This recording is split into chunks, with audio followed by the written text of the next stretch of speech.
Today's lecture is on unemployment. Determine unemployment. How do we determine who is unemployed, who's not, who's even in the labor force? Well, let's start off with the labor force.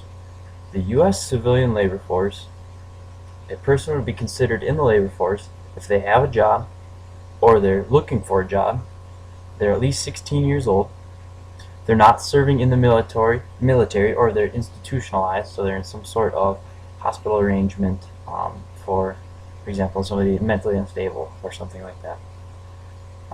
In other words, they're Americans who are eligible to work in the everyday U.S. economy. When we're calculating numbers, it's the number employed plus the number unemployed. Well, how do we know if somebody's employed or unemployed? You're employed if you've worked at least 1 hour as a paid employee. So 1 hour in the past week as a paid employee. You've worked 15 hours as an unpaid worker, for example, if you're working in the family business and you do not get an hourly paycheck. And if you are temporarily absent from a job, so if you are on leave or on a sabbatical, okay, you're still considered employed. You're unemployed if you're available for work and you made an effort to find a job during the past month, yet don't have a job yet. You're unemployed if you worked less than 1 hour for pay or profit within the week.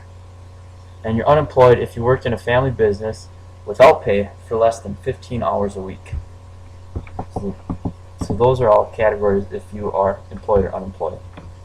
How do we determine who determines who's unemployed? How do we know all of this? It's collected by the Bureau of Labor Statistics, and it's 1,600 field interviewers making phone calls to individual households, to employers, to various government agencies, and they do a monthly survey of 60,000 households. So that's how the data is collected.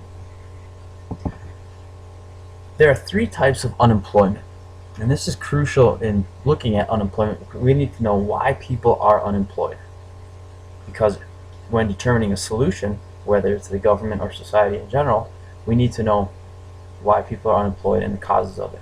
The first type is structural unemployment. And this is a mismatch between job seekers and openings and positions that want to be filled. The employers are looking for a certain skill set, and the unemployed population does not have the skills to meet those requirements for that job. So they lack the skills or education for the job, and this tends to be long unemployment. Okay, it takes a long time for somebody to get re-educated, retrained to meet the needs of the employers.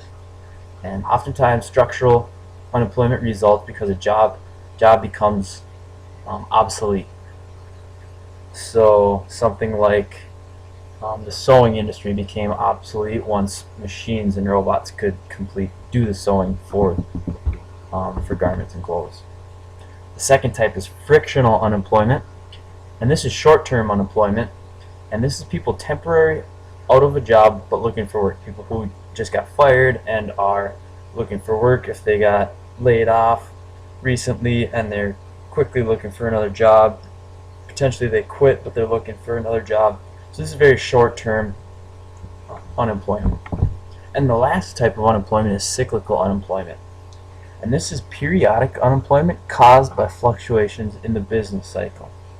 So whenever the business cycle peaks and starts to enter the recession, cyclical unemployment is going to start picking up. For example, a downturn in the housing market because of a housing bubble and it pops and the economy starts to recede a little bit. Cyclical unemployment is going to happen for anybody in the housing industry: carpenters, roofers, plumbers, etc. So those are the 3 types of unemployment. To calculate these, the common statistics that you see is the unemployment rate, and to calculate these are the percentage of people in the labor force who are unemployed. So the UR, or unemployment rate, is the number of people unemployed over the labor force times 100. That will give you our percentage of unemployed people. And the labor force participation rate, is the percentage of working age population who are members of the labor force.